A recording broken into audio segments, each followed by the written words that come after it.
What's going on, everybody?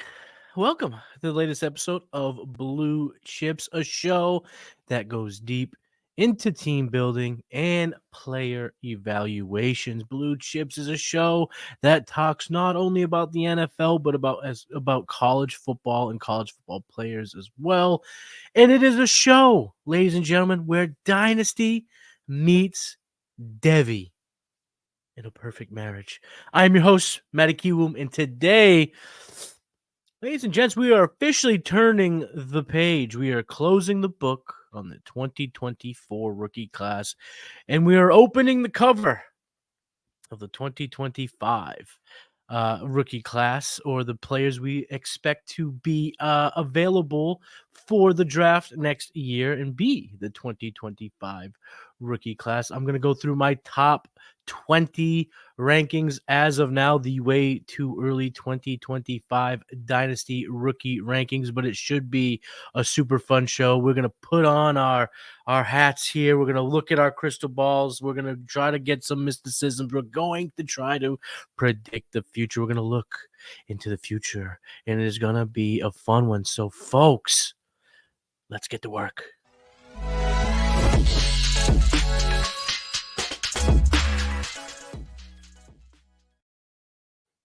So how we'll do this is I'll give you my 1 through 5, talk about a couple players, my 6 through 10, give a couple players, so on and so forth, till we get to my top 20. I'm going to go shallow here. I'm going to keep building them out, of course, as I dive deeper and deeper into the players, but we're going to start slow here, okay? It's a long ways away. We're about 350 days from next year's draft, so we're going to start slow. Top 20. Number 1, 2, 3, 4, 5, everybody. Sorry, I couldn't help myself. Lou Bang is just... the guy when I was skating the roller skating rink as a kid. That's the song that came on. Anyway, at number 5, Shadeur Sanders, quarterback from Colorado. At number 4, these are Superflex rankings. Top 20 Superflex rankings. Got to make that very, very important distinction here. At number 5, Shadeur Sanders, quarterback from Colorado. At number 4, running back from Ohio State. Which one? Quinshawn Judkins. At number 3, running back from Oklahoma State, Ollie Gordon. Number 2 is a wide receiver from Arizona, Tita Roya. I think it's like Tita Roya. I'm gonna nail that. I'm gonna get better at this. This is a top end prospect. I will learn his name in short. Tetaroya McMillan, wide receiver from Arizona, and Luther Burden, wide receiver from Missouri. So we'll start at the top. Luther Burden. Luther Burden he's going to be the number 1 receiver going into next year.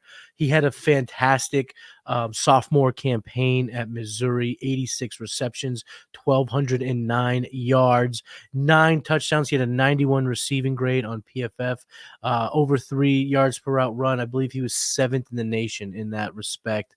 Let me just give a double check here because it's important to have your facts when predicting the future. Number 7, your boy was on at 3.29 yards per route run. He's got the size, 5'11", 208, but he plays a lot smaller. He's shiftier. Plays a lot out of the slot.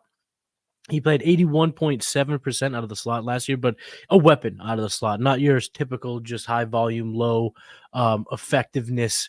I mean, we talk about multiple games here when you look at his game logs of over 17 yards per reception. So he is a big play guy, but he does primarily play out of the slot. Now, where would I have him ranked when you mix the 24 class and the 25 class? I think that's a great distinction so people know exactly where you stand on the prospect. He would be my wide receiver 4. I would still have Neighbors, Marv, Dunze over Luther Burden, but he would be pushing that tier of the top 3. I don't know why I just did that. More so than, Xavier Worthy did or Brian Thomas. So he's a very good player. He does comp to the archetype of a receiver that my comp kind of for him so far is Brandon Ayuk. I think they're going to have similar speed. They win similarly. They had pretty similar production. But, being a part of this Missouri team, he's going to have a chance to go for 1,400 yards or more. Brady Cook is looking to make a name for himself here at Missouri, and they're going to have a pretty strong team here in the SEC. So Missouri is a team to look out for, and you'll see a lot of Luther Burden being either a detriment to their winning or the reason why they're winning. I think he'll be a reason why they're winning. He's a very good prospect. I have him number one. I'm going to go to Ollie Gordon, my number 3 prospect. Now McMillan, we'll talk a lot about him. He's a very big receiver, big play guy. He's been productive throughout his career at Arizona. So he's number 2. But number 3, Ollie Gordon. I want to talk about Ollie Gordon here because Ollie Gordon would have been the number 1 with a bullet running back prospect in the 24 class. I mean, it would have been him in a class of his own. I put out on Twitter a couple of days ago, my thoughts was that if you thought it was a lot of fun having a Bijan Robinson through the process, then let me introduce you to Ollie Gordon. And I got some flack for that. But I don't know, 1,700 receiving yards last year, 21 touchdowns on the ground. And that wasn't all, ladies and gentlemen. 50 targets, 39 receptions, 330 yards, an all-purpose back, a dominator at Oklahoma State for the Cowboys. And in the size is there as well. We're not looking at a college type guy. We're talking about a bona fide NFL prospect at 6'1", 211 pounds. And when you watch him play, it's really hard to not see Breece Hall. Similar size. I think the similar speeds, ability to catch the ball. It's all there for Ollie Gordon. You pop the hood open, the underlying metrics suggest, that these surface stats are for real. So I love Ollie Gordon. He's my number 1 running back, and this is going to be a very interesting class, right? Last year was dominated by wide receivers, but as we head into the summer, it seems as if the running backs are going to cause some havoc coming in. I mean, we're talking about a lot of guys over 6 feet, over 210, 220 pounds, big running backs, complete running backs. If these guys perform like they did in 2023 and this year in 2024, I can't imagine that these guys don't wreak havoc over the first probably 3 rounds of the draft. And even I could see 2 guys being taken much similarly to the Najee Harris, Travis Etienne class. So there's guys in this class that I really, really like. So in Ollie Gordon highlights that. Shadeur Sanders I have at 5. Trying to predict the future, in my opinion, is just trying to pick narratives and seeing which narratives end up playing out. And I just think it's such an easy narrative to see Shadeur Sanders being in the Heisman Trophy, race, being the number 1 quarterback sought after in the class.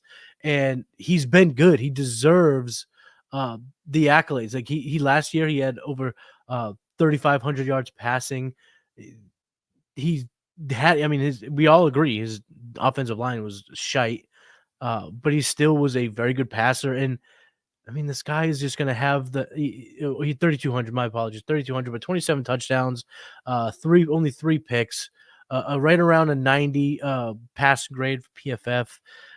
With the offensive upgrades coming in, another year in the Big 12. Well, now I don't even know where they are. Colorado, Big 12, maybe wherever the hell they are. They're going to be. It's going to be his second year in the program, and he just has. He has resources that kids his age just don't have. Being able to work with Brady and having Deion Sanders as your father kind of lay the groundwork of what it takes to be a professional athlete, to have a professional mindset.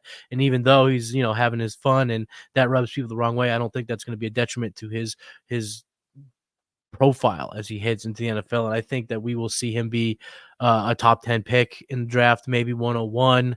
It depends on how the chips fall. Again, there's a lot of predicting that we're doing as we look out. But here we go. My top 5: Luther Burden, wide receiver from Missouri; Taeroa McMillan, wide receiver from Arizona. I'm going to get that. Ollie Gordon II from Oklahoma State; Quinshon Judkins, running back from Ohio State; and Shadeur Sanders from Colorado. Now, we're going to get into the rest of the top 20, but before we do, let's hear about the Breakout Finder. Oh, hey, it's Mr. Breakout Finder coming at you. The Breakout Finder features 3 key tools: a database of metrics that include speed score, college dominator, breakout age, but also Breakout Finder only stats like dynamic score, level of competition, teammate score. All of these things are part of the overall Breakout Finder algorithm that pinpoints the probability that a player will break out. Everyone's talking about my model does this and my model does that. Well, we give you the data points that go into the model. We have a feature that lets you compare players, and then we give you the precise probability of every wide receiver, every running back, sorted and filterable by class year. So when I'm talking to my friends and I need to show them why I'm so bullish on player X, I pull out the breakout finder and bam, there he is. So go to the App Store, go to Google Play. It's $5 to get the breakout finder, and then a couple extra bucks to get some of these additional enhanced stats. Go download it and thank me later.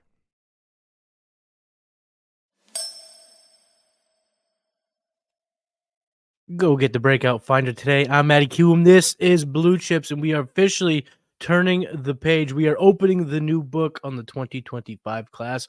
My 1 through 20 rookie ranks for 2025. Let's go 6 through 10. At 6, Emeka Egbuka, wide receiver from Ohio State. Jalen Milroe, quarterback from Alabama. Travion Henderson, the other running back from Ohio State. At 9, Evan Stewart, wide receiver at Oregon. And at 10, Carson Beck, quarterback at Georgia. So, yeah, everyone, the popular sentiment is that the 25 quarterback class is not as good as this year's, and I agree. But at the same time, looking at my ranks here, I got 3 inside my top 10 because it just always turns out that these quarterbacks are so sought after in the NFL, and guys that we think that have their job, like Will Levis, may not be the quarterback of the future. Even though I like Will Levis, this is not an indictment on Will Levis. I do think he's going to shine here with all the resources that they brought in on the offensive line and in the weaponry and the coaching, quite frankly, in Tennessee. So I like the player, but there are just always situations that end up popping up. Teams get desperate. I mean, we're already looking at the Giants, the Raiders.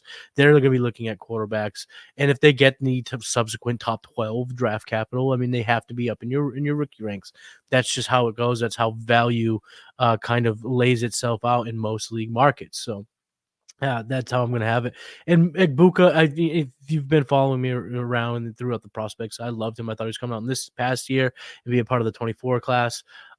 But it's all right. He's going to go back. I still have him as a top 3 wide receiver. He just reminds me of DJ Moore. And I think in this team, he's going to have a chance to go bananas. Of course, they don't have Marvin Harrison, but Jeremiah Smith's there, and he'll pop up in my Devy ranks. We'll be hearing a lot about that young man as he heads into his freshman year.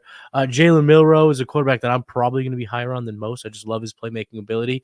And I think that if Kalen DeBoer can get his mechanics and his technique improved and his passing improves a little bit, NFL teams are just not going to be able to stay away because this is a kid that just he makes a ton of freaking plays, and that sings. It always sings in the NFL is your playmaking ability. I do want to spend a quick second on Evan Stewart. Now, Evan Stewart is a projection because Evan Stewart hasn't broken out yet in college. He's played 2 seasons at Texas A&M. He has yet to eclipse 700 receiving yards. He had 643 his freshman year, 514 last year. Now, he only played in 8 games, so injuries have been a problem. But 6 feet, 175, uber prospect, super stud, 5-star coming out of high school. And now he's going to head up to Oregon and play with Dave Canales and Dylan Gabriel, and in a system that is certainly shined. I mean, look at this past year. The statistics and the output and the polish that Bucky Irving, Troy Franklin, and Bo Nix displayed heading into the draft. And then for 2 of the 3 guys, and I think it would have been all 3, truthfully, if things didn't scatter as they did or play out as they did, is you saw Franklin go on the top of the 4th. Bucky Irving was a day 3 pick. And, Bo Nix was the 6th highest quarterback in the class. I know he went 12th overall, but he was the 6th quarterback selected in the 24 class. So I think that what that tells us is that the players themselves may go bonkers at Oregon, but that doesn't mean they're going to be fantastic NFL players. Troy Franklin was a 3-star coming out. Bo Nix was seemingly looking like a bust at Auburn before he made the transfer up to the Pacific Northwest. So there are some situations where you should be a little bit nervous, but I think in Evan Stewart's case, it might be the opposite because he is that bona fide 5-star prospect. He is that talented kid who's going now to a program where he'll be highlighted. He's going to play with Tez Johnson. Tez Johnson's going to be one of the best, if not the best slot exclusive player in college next year. And he's going to have Dylan Gabriel, who's played 42 years in college. He's old enough. I believe he was sat behind my father in third grade, but now he's still in college. But he's at Oregon, so he's going to bring a ton of experience. He's going to bring accuracy. He's going to bring good timing. A lot of the things that Bo Nix kind of developed and harnessed and accentuated at Oregon, I think Dylan Gabriel will do the same. So I do have my my caution flags up. I am going to watch Evan Stewart pretty closely because I do think he could tank in the ranks, or he could stay up or even rise because the pedigree's there. Now he's in the program where he will shine. Let's go 11 through 15 here. Omarion Hampton, running back from North Carolina. Jackson Dart, quarterback from Ole Miss. Donovan Edwards, running back from Michigan. Cam Ward, quarterback from Miami. And Quinn Ewers, quarterback from Texas. So here we are. Again, just the class might not have the high-end talent at quarterback, but what do we see? 153 picks in between quarterbacks between Bo Nix and Spencer Rattler's selection. It was an anomaly of a season. It was a weird season. So we might see the top 6 guys go in the first 3 rounds scattered throughout. And of course, the play on the field. These quarterbacks will distance themselves from one another. Guys will come up, guys will go way down. But right now, as we're trying to predict the future, it's just tough to not put quarterbacks inside my top 20 in Superflex because there are some really talented ones. And I'm going to go through a few of them here. First, I want to start with Omarion Hampton. Omarion Hampton, when you watch him, he looks like the Michael Murray. I don't know what else to say. He's built like your old, kind of more old school, I'd say, running back. Like he's not short and compact. He's big and he's a beast. He's 6 feet 220. But last year, again, we just saw him have, a game over 200 rushing yards. He flirted with it another time, multiple games over 150 yards per game, 15 touchdowns on the year. He had a 90.6 PFF grade. Omarion Hampton's so good. I love Omarion Hampton. He's my number 4 running back in the class. But again, this is a class I think that's going to be pretty dang exciting. So I love Omarion Hampton. And then I just want to do Donovan Edwards. I'm not going to talk much about him. He's someone that's already kind of been spoken about because we thought there was a chance he'd come out in 2024. But now with no Blake Corum, he's going to have 20 rushing touchdown upside. And he's probably more electric of a runner than Blake Corum throughout their tenure there in Michigan. So I'm not going to dive too much into him, but I am going to lump the 3 quarterbacks in together because I don't think when the dust settles and we're talking about our 25 rookie ranks, next January, next February, next March, I don't think I will have these 3 guys up as high. I think it's going to be kind of a competition. But Cam Ward now, he went from Washington State to Miami. He's going to get a chance to play big time football, big time, under the microscope type football. And they brought in Damian Martinez from Oregon State, who I will get to actually in the next grouping. But so he's going to have some players, and Restrepo is still there, which seems to be the 17th year, but he's still there. So there is some experience at wide receiver, playmaking ability at wide receiver. And Cam Ward has the tools. Cam Ward, of the entire class, probably has the makeup to be the Bo Nix or Michael Penix of the class, meaning, he got that COVID year. He's going to utilize it. He's going to be in college a while, gets a lot of experience, and truly shines the year before he comes out and extends. And truthfully, that's kind of Jane Daniels, too, if you want to be quite frank. Those 3 guys were really, really, really benefited from the circumstances of these last few years, getting the experience, getting the chance to break out when they did. Cam Ward, to me, is the guy that fits that bill the most. Quinn Ewers, it's make a break. He's got all the weapons in the world. He's going to be on a top program. He got a tough schedule. They got Michigan in week 2. That's going to be a great game at the Big House. But for him, it's really just, let's see what the NFL thinks, because if he looks like a game manager with these weapons, he'll be very successful. His numbers will look good, but I don't know if the NFL is going to like that all that much. I think there's a lot of weight to get him to that next level. But the guy I want to talk about is Jackson Dart. Jackson Dart at Ole Miss. He's in a situation now where they have weapons around him. They've been good in the transfer portal for the offense. They did use Quinshon Judkins, but I would argue that could potentially make Jackson Dart look that much more prolific if they're not rushing to Quinshon Judkins 20 times a game, similar to they have in the past. But Jackson Dart, he's got the size, 6'2", 220. So he's got that Bo Nix size.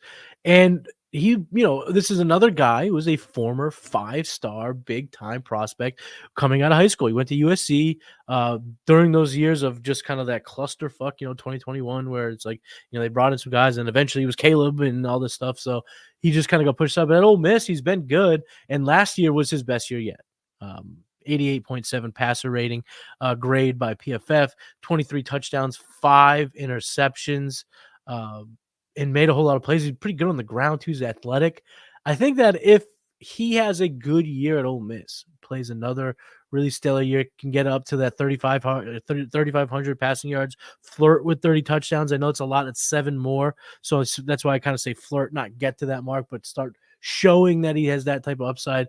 This is a guy that could be a first-round pick. This is a guy that has a lot of similarities into how they play, like J.J. McCarthy. He's not going to have the intangibles that rocketed him up to the top 10, but could he get himself in the first round? And if he does, again, he's worth putting inside my top 15. So Jackson Dart is someone I want to talk about there. And now we're going to go through the last bit here. We're going to go through the last guys, and then I'll give some honorable mentions, some other names that I'm excited about because I do have more than 20. I'm just bringing up 20 here.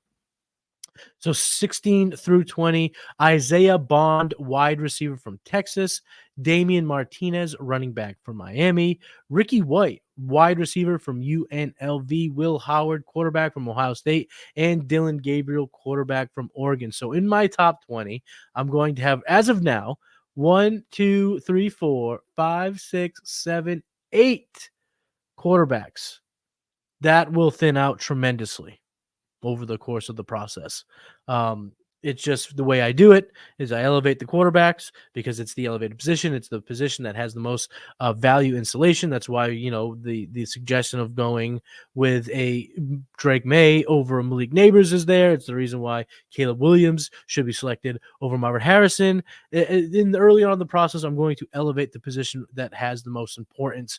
Now, do I think 8 guys end up going in the first 2 rounds? No. Of the NFL draft? No. So that is going to cause a bunch of guys to sink, a bunch of other players to rise. But just for the sake of right now, I'm just going to be fully transparent. This is my top 20.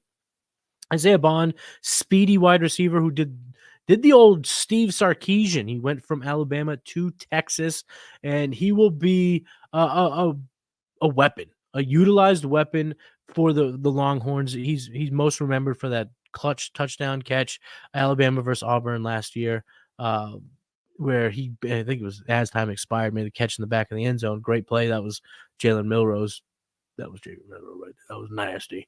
But Isaiah Bond, he's got a lot of speed. Cody Carpentier, my guy, that we work pretty closely together in terms of the process and the scouting and how we talk. And he does a lot of work for Orange Bloods and the University of Texas and their program. So I obviously asked him and Alex Dunlap and those guys, like, what are your thoughts on these Texas players? And he told me Isaiah Bond is that Jalen Waddle archetype. And I'm going to go with that because it does look that speed, a little bit slighter frame, but can get open downfield, make big plays.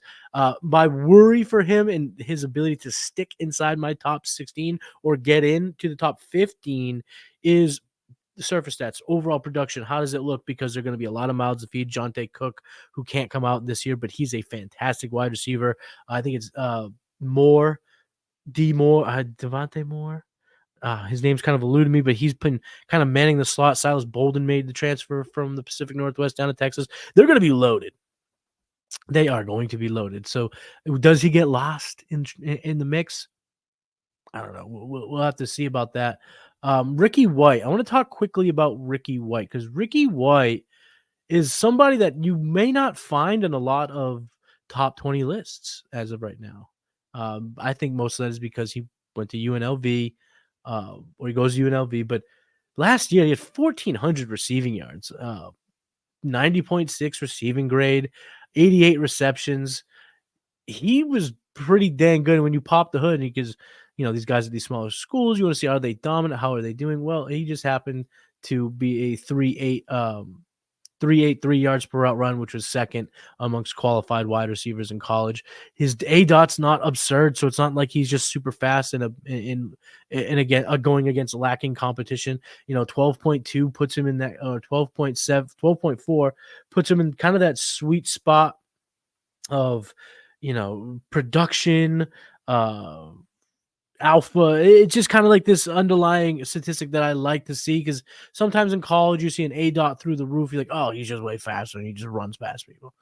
But put him at 12, it's obviously a downfield player. He's not an at the line of scrimmage type of guy, but it brings he checks the boxes. And when I watch him play, when I watched his tape, I started watching his tape. 6'1", 190. He's a little slight, a little skinny, but we're seeing a lot of those players in the NFL kind of, or a lot of receivers kind of succeed at the NFL kind of with this size and frame. And I think that another year of big time production, another year of solidifying himself as one of the most dynamic and most productive wide receivers in college is going to keep him in the eye of the NFL and make him, I think, a day 2 pick at worst. So I like me some Ricky White heading into the summer. And the last guy I'll talk about, because I already talked about Dylan Gabriel, now that he's at Oregon, is Will Howard. Will Howard's going from Kansas State to Ohio State. I talked about him a few episodes ago. I think it was a few months ago when I was talking about the transfer portal. But no, Will Howard, he has the lowest floor of anyone in the top 20. But his ceiling is as high as any quarterback in this class because he brings size. Will Howard is a beast. Will Howard will have probably the most complete team in college football to win with if he gets this job. The problem for Will Howard is, will he get this job? There is a lot of talent on this team. Brown played well in the spring game. Of course, they got Sayin and Sir Nyan. No, I think I put both of those two kids together. I'm drawing a blank on the names, but 2 5-star bona fide, blue chip baby quarterback prospects. But Will Howard at 6'5", 242 can run the football. It's just we've talked about this before, ladies and gentlemen. 6'5", 242, a big arm. If he could be better technically, if he can learn from Chip Kelly and Ryan Day and Brian Hartline and just become a better player and win the job and win a shitload of football games in 2024 and be in the playoffs, you can't tell me, you can't explain to me, you can't tell me in 1,000 words that how the NFL will be able to stay away from this guy. If he does all those things. I mean, they couldn't even stay away from Joe Milton. And the landing spot's kind of shite because, of course, we want Drake May to be the guy. But still, he was a 6th-round pick, and he stunk. It's just sometimes the tools are the tools are the tools. And if he doesn't look like he stinks and he has this size and he tests well and he checks the boxes throughout, this guy has a tremendous ceiling. So just because of that, again, I'm not in the business of predicting the future. I'm in the business of building narratives that help us try to understand the future. We can't predict the future. I don't have the crystal ball.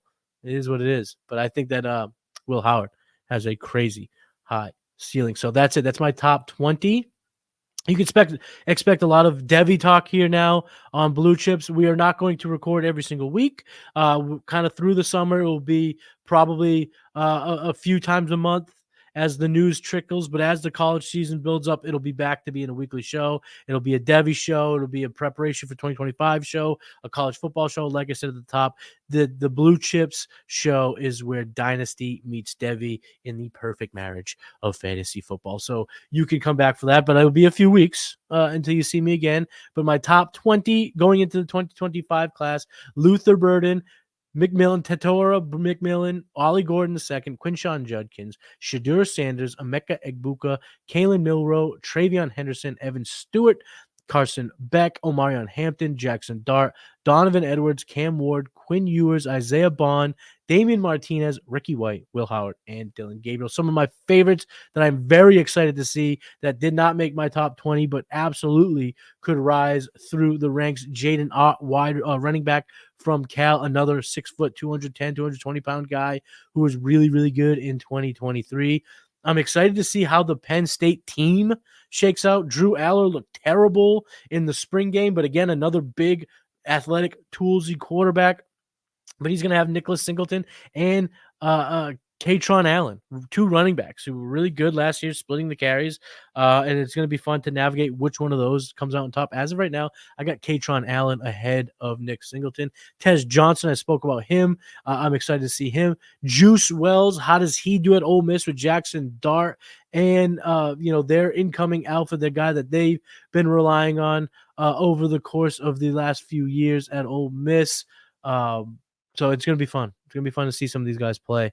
Anyone else in the list? Ashton Jinty, the running backs in general. It's going to be a fun running back class. And this was a fun show. The top 20 ranks in my Superflex for the 2025 rookie class. I'm Matty Kiwoom. This is Blue Chips. I will see you when I see you. It's going to be a couple weeks. Again, we're going to take a little bit more of a break approach, a by-show basis approach through the summer. But we'll be back in the spring for college football greatness, 2025 greatness, and Devi greatness. I'm Matty Kiwoom. I will see you when I see you.